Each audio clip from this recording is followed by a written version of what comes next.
Bienvenue sur la chaîne de Znia, mon nom est Balthazar et j'ai le plaisir de vous présenter l'astrologie lunaire ainsi que la magie lunaire. Une super lune illuminera le ciel samedi le 29 août 2015 prochain. Vous remarquerez, non seulement elle sera pleine, mais elle sera aussi très lumineuse, puisqu'il s'agira de la super lune de l'été. De ce fait, la Lune sera plus proche de la Terre qu'à l'habitude, donc sa relation étroite entre elle, les marées et nous sera donc multipliée. Profitez-en pour tirer profit de cette énergie unique. Pour ceux et celles qui ne sont pas familiers avec la communication lunaire, cela risque d'être un jour un peu plus énergique. Et comme ce n'est pas tous et chacun qui sont capables de bien gérer ces forces naturelles, nous pourrions voir nos conjoints-conjointes, enfants, amis, collègues de travail être plus émotifs, sentimentaux et pour certains ce sera énervé, colérique. Certains s'emporteront donc beaucoup plus facilement. La Lune, si proche, elle accompagne chacun de nos nuits, et pourtant si loin en même temps, soit à des milliers de kilomètres. Pilier fondamental de la plupart des astrologies du monde qui furent avant tout lunaires. L'impact le plus anciennement connu et le plus visible de la Lune en termes biophysiques est bien sûr le rôle central qu'elle tient dans le phénomène des marées, lesquelles dépendent de l'attraction conjuguée du Soleil et de la Lune ainsi que de la topographie terrestre. Les phases lunaires et le lieu où se produit la marée influence sont intensifiés, variables d'une oscillation de plus de 16 mètres, baie de Fundy au Canada, et en même temps à un flux quasiment inexistant dans les mers fermées, comme la Méditerranée. La vitesse de la marée dépend aussi des phénomènes de courant et du lieu géographique. Par exemple, en France, le mont Saint-Michel est réputé et craint pour ses marées éclairs. Le phénomène des marées fut en premier lieu étudié par Isaac Newton en 1687. Il comprit que les marées dépendaient de la loi de la gravitation et que la force d'attraction de la Lune était la première responsable du fait de sa proximité du mécanisme du flux-reflux. Schématiquement, l'eau de la Terre est attirée vers la Lune. Quand celle-ci s'en rapproche, puis elle se calme quand la Lune s'éloigne à nouveau. Le Soleil joue aussi dans le processus de façon moindre du fait de son éloignement à la Terre. Les marées varient donc en fonction de la position de la Lune selon ses phases et du Soleil selon la saison. Quand le Soleil et la Lune sont alignés astrologiquement en conjonction ou en opposition, nouvelle et pleine lune, la force d'attraction s'additionne à la marée et dite de vive eau. Quand la Lune, la Terre et le Soleil sont en quadrature, en astrologie en carré, la force d'attraction se contrarie et les marées faibles sont dites de morte eau. Par exemple, la tempête Xixia, qui a eu lieu en 2010, a fait tant de dégâts parce qu'elle s'est produite en même temps qu'une marée de vive eau, lune opposée au soleil, en poisson. Notons bien que la topographie des lieux, les courants et les conditions climatiques, le vent surtout, ont aussi leur rôle à jouer dans l'équation. C'est en revendiquant la notion d'égalité de nos sociétés modernes ont la volonté de nous faire croire que nous sommes tous identiques, que nous fonctionnons tous de la même façon et d'un rythme commun est bon pour tous. Pourtant, il est facile, pour peu qu'on écoute son corps un minimum, de se rendre compte combien cette mode est artificielle et nuisible. Chacun possède son rythme propre et voit son humeur, sa forme, son état d'esprit changer d'un jour à l'autre. La Lune nous permet de découvrir notre tempo personnel et ainsi de cultiver une harmonie interne indispensable au bonheur. La Lune, parce qu'elle se déplace très rapidement, doit être considérée comme l'élément moteur par excellence de toutes les scènes planétaires. Souvent catalyseur d'une situation mise en place par les planètes plus lentes, son rôle est aussi celui de la vie même. En ce sens, que c'est elle qui rythme le plus petit événement et orchestre les ambiances quotidiennes au positif comme au négatif. Aussi, on peut affirmer que la Lune détermine le biorhythme de chacun lors de son parcours à travers le zodiaque. La Lune est elle-même inféodée aux autres transits et ne saurait être étudiée isolément. Toutefois, nous pouvons tout de même essayer de brosser quelques portraits de son influence journalière selon sa position. Comme toute autre planète en transit, la Lune nous influence selon 3 viatiques.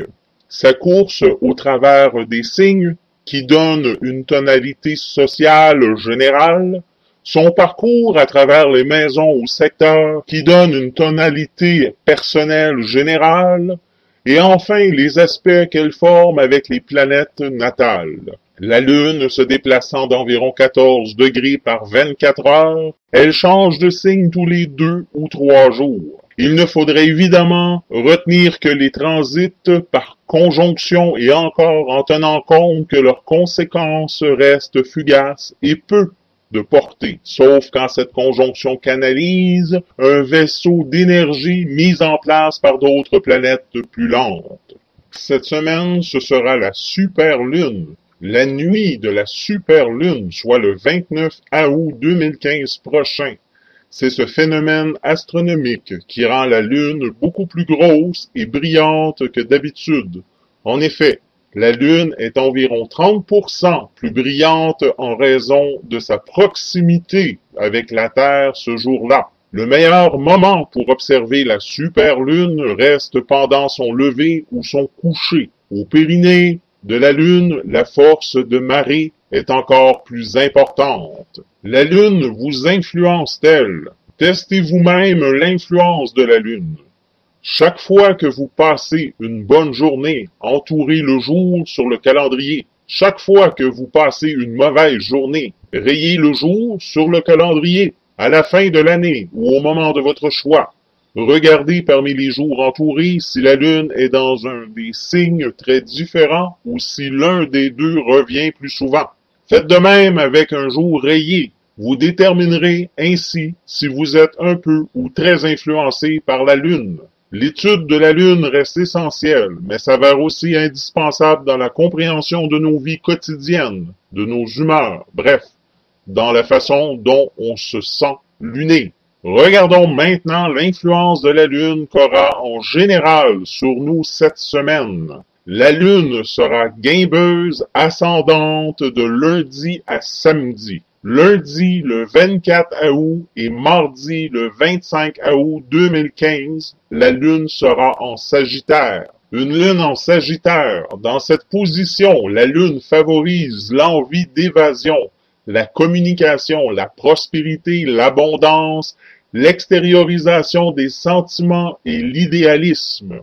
C'est un bon jour pour faire ses comptes, gérer ses finances, gérer ses affaires, tenter sa chance au jeu et voyager. Une lune en Sagittaire est très positif un lundi ou un jeudi. Les autres signes qui bénéficient des influences de la lune en Sagittaire sont les lions, béliers, cancer. Pour lundi en général, beaucoup cherchent un sens à leur vie. Quelles que soient vos convictions, il est temps de mettre de la spiritualité dans votre vie. Lundi, jour de la lune, c'est un bon jour pour faire des projets d'avenir, s'occuper de la maison et des enfants, et aussi pour annuler un rendez-vous. Pour mardi en général, méditer dans le calme sera votre meilleure porte de sortie face au tracas en tout genre qui vous encombre. Vous emballer ne vous vaudra rien. Mardi, jour de Mars, c'est un bon jour pour agir, foncer et aller de l'avant en profitant des énergies ambiantes. Mercredi, le 26 août et jeudi, le 27 août 2015, la Lune en Capricorne. Dans cette position, la Lune favorise le goût de l'affrontement, l'ambition, le sens des responsabilités, la culture, les valeurs morales et la tradition. C'est un bon jour pour réfléchir, se cultiver et méditer. Une lune en Capricorne est très influente un mardi ou un samedi. Les autres signes qui bénéficient des influences d'une lune en Capricorne sont les Vierges, Bélier, Scorpion et Balance. Pour mercredi en général, il est temps de passer à la vitesse supérieure pour faire avancer vos projets. Cherchez les bons contacts sans plus attendre. Mercredi, jour de Mercure, c'est un bon jour pour écrire, expédier son courrier, téléphoner, discuter, se déplacer, faire des rencontres et s'ouvrir aux autres. Pour jeudi en général, l'ambiance est solaire. Ce n'est pas le moment de sortir des rails en faisant n'importe quoi. Personne ne prendrait votre défense. Jeudi, jour de Jupiter, c'est un bon jour pour faire ses comptes et gérer ses affaires, avoir de la chance au jeu ou en affaires. Vendredi, le 28 août et samedi, le 29 août, super lune 2015, lune en Verseau. Le 29 août, c'est la pleine lune et aussi appelée super lune. Si vous désirez voir ou en savoir davantage, je vous invite à regarder la vidéo Astrologie lunaire super lune samedi le 29 août 2015 que vous trouverez ici. Une lune en Verseau. Dans cette position, la lune favorise l'originalité, la nouveauté, les changements de dernière minute, l'amitié, la convivialité et la tolérance. C'est un bon jour pour sortir, découvrir, faire des rencontres et avoir un coup de foudre. Une lune en Verseau est très positif un samedi. Les autres signes qui bénéficient des influences de la lune en Verseau sont Gémeaux, Balance, Scorpion. Pour vendredi, tout ce qui est futuriste ou avant-gardiste est valorisé. C'est le moment de montrer vos inventions les plus loufoques. Vendredi, jour de Vénus, c'est un bon jour pour plaire, séduire et s'occuper de sa beauté, ou faire des emplettes, visiter une galerie d'art ou défendre un projet artistique. Pour samedi, c'est une excellente journée pour acheter des électroménagers ou des produits high-tech ou multimédia. Samedi, jour de Saturne, c'est un bon jour pour se cultiver, sortir, profiter de son temps libre. Pour dimanche, le 30 août 2015, la lune sera en Poisson. Une lune en Poisson, dans cette position, la lune favorise les voyages, les déplacements, l'intuition, la vie amoureuse, la douceur de vivre et les festivités. C'est un bon jour pour sortir, voyager, échanger des mots tendres et vivre en harmonie. Les autres signes qui bénéficient de l'influence d'une lune en Poisson sont Cancer, Scorpion, Sagittaire et Lion. Pour dimanche, en général, votre gentillesse vous portera chance. Ne faites pas l'impasse sur la compassion autour de vous. Dimanche, jour du soleil, c'est un bon jour pour le repos et la détente, se ressourcer et aller prendre une marche. Sur ce, je vous souhaite une excellente semaine et je vous dis à la semaine prochaine.